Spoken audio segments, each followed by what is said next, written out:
गर्मी की फसल में उड़द को बहुत प्रोत्साहन देने के लिए एमएसपी के अलावा मध्य प्रदेश सरकार अपने किसानों के लिए 600 रुपये कुंटल का बोनस देने जा रही है। हम लगभग 5 लाख हेक्टेयर उड़द का उत्पादन संभावित कर रहे हैं। हम अपने मंडी बोर्ड के माध्यम से सरसों भी भावांतर योजना के माध्यम से खरीदेंगे। पूरे देश के अंदर ये योजना लागू करने वाला मध्य प्रदेश एकमात्र राज्य है जो भावांतर योजना को अब तिलहन फसलों में भी लागू कर रहा है। मुख्यमंत्री डॉक्टर मोहन यादव ने कैबिनेट की ब्रीफिंग करते हुए कहा कि मध्य प्रदेश सरकार अपने किसानों को एमएसपी के अलावा 600 रुपए क्विंटल का बोनस देने जा रही है।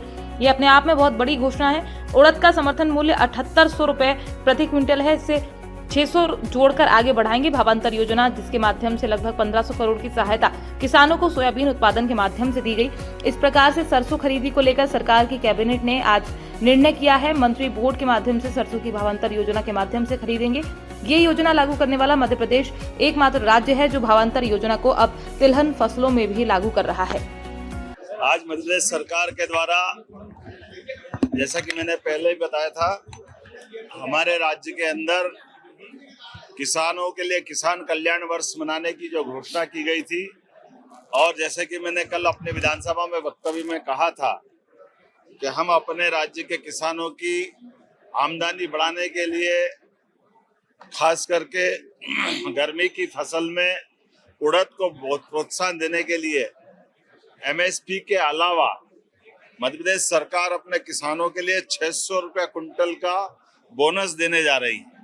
ये अपने आप में बहुत बड़ी घोषणा भी है और योजना भी, जिसके माध्यम से हमारे क्षेत्र के अंदर बड़े पैमाने पर उड़द के रकबे को बढ़ावा मिलेगा और इसके आधार पर लगभग 3 लाख हेक्टेयर क्षेत्रफल में वृद्धि होना संभावित है।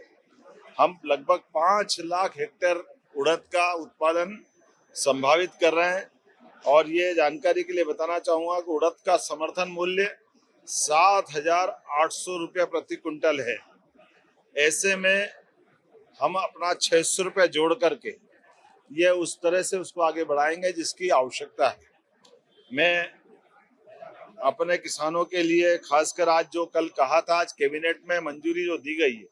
दूसरी, हमने भावांतर योजना जिसके माध्यम से लगभग 1500 करोड़ की सहायता किसानों को सोयाबीन उत्पादन के माध्यम से दी गई थी, उसी प्रकार से सरसों खरीदी को लेकर के मध्य प्रदेश सरकार की कैबिनेट ने आज निर्णय किया है और आज मैंने सदन में अवगत भी कराया कि हमारे राज्य के अंदर भावांतर योजना के माध्यम से जो 28% का रकबा हमारा सरसों के उत्पादन का बढ़ा है, इसमें लगभग हम मान के चल रहे हैं कि 15.71 लाख टन का मैट्रिक उत्पादन सरसों का होगा। ऐसे में हम अपने मंडी बोर्ड के माध्यम से सरसों भी भावांतर योजना के माध्यम से खरीदेंगे। उल्लेखनीय के पूरे देश के अंदर ये योजना लागू करने वाला मध्य प्रदेश एकमात्र राज्य है जो भावांतर योजना को अब तिलहन फसलों में भी लागू कर रहा है। खाद्य सुरक्षा पोषण मिशन कार्यक्रम के माध्यम से धान, गेहूं, दलहन, मोटा अनाज, नकदी फसलों के विस्तारीकरण को लेकर के भी हमने आज लगभग 5 योजनाओं में अलग अलग निरंतरता दी है। इसके माध्यम से 3,285.49 करोड़ की इसमें राशि मंजूर की गई है जो 1 अप्रैल 2026 से 31 मार्च 2031 तक आगामी 5 वर्षों तक ये प्रोजेक्ट चलेगा। किसानों की बेहतरी के लिए हमने ये निर्णय लिया है। इसी प्रकार से किसानों के लिए माइक्रो इरिगेशन को बढ़ावा देने के लिए प्रधानमंत्री कृषि सिंचाई योजना प्रति बूंद का उपयोग पर ड्रॉप मोर क्रॉप, इसके माध्यम से लगभग 2,393.97 करोड़ की ये योजना की राशि हमने मंजूर की है और इसको भी आगामी 5 वर्ष के लिए मंजूरी दी गई है। किसानों को सिंचाई के रकबा बढ़ाने में ये महती योजना रहेगी, इसका बड़ा लाभ मिलेगा। पीएम राष्ट्रीय कृषि विकास योजना के लिए भी हमारी सरकार ने कैबिनेट के माध्यम से 2008.683 करोड़ के प्रस्ताव की मंजूरी दी गई है, जिसके माध्यम से कृषि और संबद्ध क्षेत्रों में विकास के सभी संसाधनों के लिए वित्तीय व्यवस्था दी जाएगी और समग्र रूप से खेती के लिए और संबद्ध क्षेत्रों में विकास के नए आयाम खुलेंगे।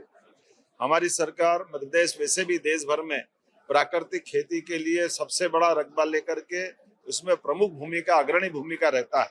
ऐसे में इसको और बढ़ावा दे करके, खास करके मोटे अनाज को बढ़ावा देने के लिए हमारी सरकार प्राकृतिक खेती के साथ इसको जोड़ करके उत्पादन बढ़ाने के लिए, मिट्टी की उर्वरता बनाए रखने के लिए, पर्यावरण की सुरक्षा और रसायन मुक्त खाद्य उत्पादन को बढ़ावा देने के लिए हमारी सरकार ने national mission on natural farming mission में जो योजना संचालित है, इस योजना को भी 1011.59 करोड़ के वित्तीय सहायता देकर के आगामी 5 वर्षों के लिए इस योजना को भी निरंतरता में लाए।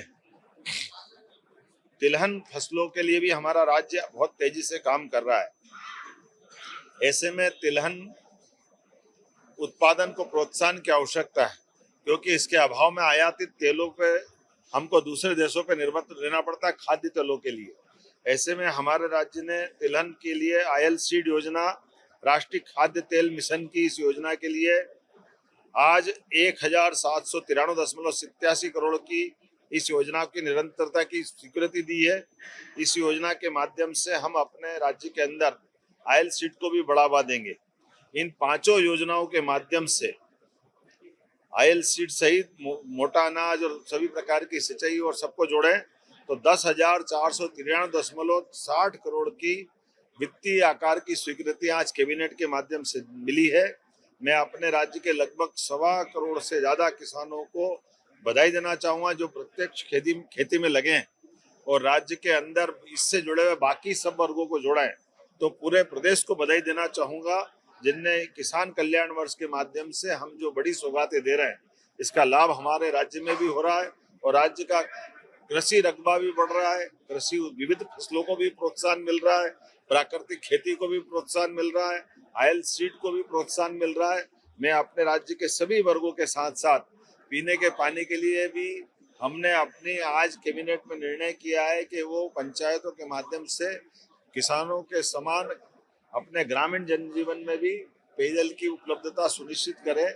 जी राम जी योजना के माध्यम से हम इसके साथ जुड़ करके भी भारत सरकार की मंशा के साथ कदम से कदम मिला के चलने के लिए तैयार है।